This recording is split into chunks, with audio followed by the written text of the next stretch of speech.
Buenas, mi nombre es Luciana Gallegos Bolio. Actualmente soy tutora de la asignatura Sociología Laboral en Salud. En esta presentación voy a hablarles de las relaciones sociales en el trabajo, como parte del material complementario para la unidad 2, Perspectivas del Pensamiento Sociológico. Como sucede con todos los conceptos, existen múltiples maneras de definir qué es el trabajo. Una definición posible es: el trabajo se refiere a una serie de tareas que las personas desempeñan, usualmente a cambio de un pago, para producir bienes o servicios para otras personas. La forma en la que se organiza el trabajo en una sociedad afecta una gran cantidad de aspectos de la vida de las personas: el uso del tiempo, el acceso a sistemas de salud, el consumo, el tipo de movimientos sociales que surgen, la desigualdad socioeconómica, entre otros. Las personas se relacionan entre sí de maneras distintas según el contexto en el que se encuentran y el rol que están ocupando. En general, actuamos diferente si estamos en una tienda, en un estadio, el lugar de trabajo, la casa de una amiga cercana o nuestra propia casa. Podemos también estar ocupando el rol de jefe o el rol de empleado, por ejemplo, el rol de estudiante o el rol de profesor. Los roles refieren a posiciones en la sociedad con ciertos deberes y derechos asociados. No esperamos lo mismo de un profesor o de un médico, de un presidente o de un adulto mayor pensionado. También se pueden pensar los roles como procesos sociales psicológicos que se dan al interactuar con otras personas. Estos condicionan cómo actuamos, cuáles comportamientos esperamos en la situación, entre otros. En la mayor parte de empresas o instituciones, las relaciones sociales en el trabajo siguen ciertas reglas de interacción. Estas reglas pueden ser escritas, como un contrato laboral, o no escritas, pero conocidas por la mayoría de las personas. El sociólogo alemán Max Weber desarrolló un concepto que ha sido muy utilizado al analizar las organizaciones.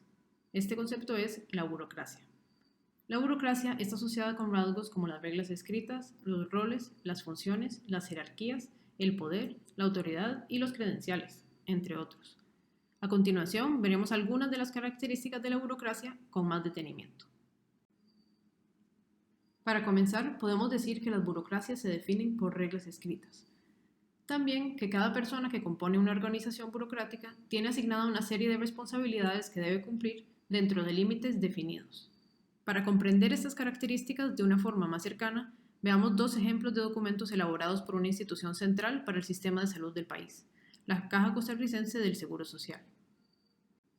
El primer documento que vamos a ver como ejemplo es el Reglamento Interior de Trabajo, desarrollado por la Dirección de Recursos Humanos de la Caja.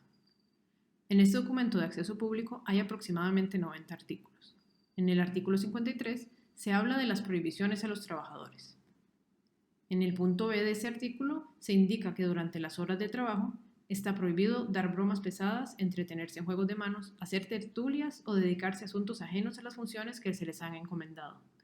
En el punto F se dice que está prohibido atender visitas y atender o efectuar llamadas telefónicas de carácter personal durante las horas de trabajo. En el punto G se dice que está prohibido comprar o vender loterías, chances o objetos dentro de los lugares de trabajo, aunque sea en horas fuera de labor. Así, vemos como en una organización burocrática tan grande e importante como la Caja, existen reglas escritas que restringen el comportamiento y las relaciones sociales de sus funcionarios cuando estos están en su lugar de trabajo. El segundo documento que nos funciona como ejemplo de la importancia de las reglas escritas en las organizaciones burocráticas es el Protocolo de Atención a la Persona Usuaria, también desarrollado por la Caja. Como nos permite suponer su título, el documento contiene pautas de cómo deben comportarse los funcionarios frente a los usuarios. En el capítulo 3, por ejemplo, se habla de acciones inapropiadas, como mostrarse somnoliento o aburrido frente a la persona, ser arrogante frente a la persona, o masticar chicle, maquillarse, leer el periódico o revisar el celular cuando se está atendiendo al público externo o interno. Así, de nuevo, queda por escrito lo que se espera de cada persona funcionaria de la Caja Costarricense de Seguro Social. Otra característica de las burocracias es que en ellas las posiciones están organizadas en una jerarquía en la cual la distribución de autoridad es evidente. Jerarquía se refiere a los niveles o grados en los que se divide y ordena una organización. Veamos nuevamente un ejemplo de la Caja.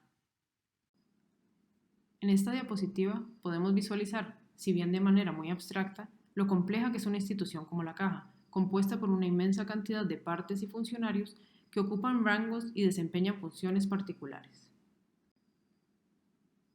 Así, podemos ver cómo distintas direcciones se dividen en áreas, las cuales a su vez se dividen en subáreas, todas estas compuestas por funcionarios que también ocupan posiciones y desempeñan roles distintos.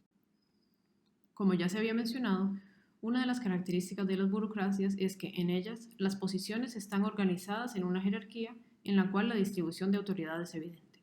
Acabamos de ver que una jerarquía refiere a los niveles o grados en los que se divide una organización, lo cual ejemplificamos con el organigrama de una institución tan compleja como la caja. Ahora pasemos a ver qué es la autoridad. Según el pensamiento de Weber, sociólogo a quien ya habíamos citado unas diapositivas atrás, el poder está presente en una relación social en tanto una de las partes puede alcanzar su propia voluntad e incluso imponerla aún en contra de resistencia de la otra parte. Un ejemplo de esto es la relación padre-hijo. El padre da una orden y el hijo la obedece. Así, el padre ejerce poder sobre el hijo. Cuando se habla de poder, también se distingue el concepto de autoridad. La autoridad existe cuando, por alguna razón, una persona considera que el poder que se ejerce sobre ella es legítimo. Esto es válido, es justo, es legal o es moral. Es decir, hay autoridad cuando ciertas personas consideran que deben obedecer ciertas pautas u órdenes y reconocen entonces la autoridad de otras personas. Uno de los tipos de autoridad señalados por Weber es la autoridad racional legal. En los estados modernos, así como en las organizaciones burocráticas, este tipo de autoridad juega un papel central y queda plasmado en documentos tales como la Constitución Política, el Código de Trabajo y reglamentos como los que mencionamos anteriormente. Así, cuando decimos que en las jerarquías de la burocracia se distribuye la autoridad según niveles, quiere decir que se espera que las personas obedezcan ciertas reglas, órdenes o pautas según el puesto que ocupan en la organización. No se espera que un médico le dé órdenes al presidente de la caja, así como tal vez tampoco se espera que una enfermera le dé órdenes a un médico. Finalmente, otra característica de las burocracias es que sus funcionarios se contratan, reciben beneficios o pasan a ocupar una posición más alta en la jerarquía con base en credenciales formales e historial de desempeño, y no según preferencias personales o afinidades.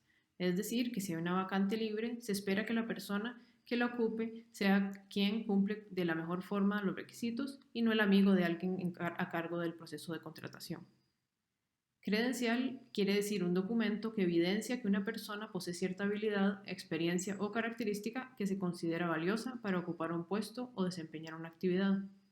Como ejemplos de credenciales podemos pensar en los títulos educativos, sea de secundaria o de universidad, así como en certificaciones que den fe de alguna de nuestras experiencias laborales. Un ejemplo de esta característica lo podemos encontrar en la normativa de relaciones laborales de la Caja Costarricense de Seguro Social. En el artículo 11 se dice que hay reconocimiento de antigüedad, es decir, que a las personas nombradas en propiedad o interinamente se les reconocerá, para efectos de aumento anual por antigüedad, todo tiempo laborado para la institución u otras entidades del sector público. Como veíamos en la característica, en este caso hay un reconocimiento del historial de desempeño, así como solicitud de credenciales, ya que la persona debe aportar la documentación pertinente en donde se pueda constatar el tiempo laborado tanto interinamente como en propiedad. Para resumir, podemos decir que en el trabajo las relaciones sociales están condicionadas, entre otros factores, por expectativas, roles, funciones y reglas tanto escritas como no escritas. También analizamos cómo las reglas escritas son de central importancia para las organizaciones burocráticas. Otras características de las burocracias nos llevaron a conceptos como la jerarquía, la autoridad y los credenciales, entre otros.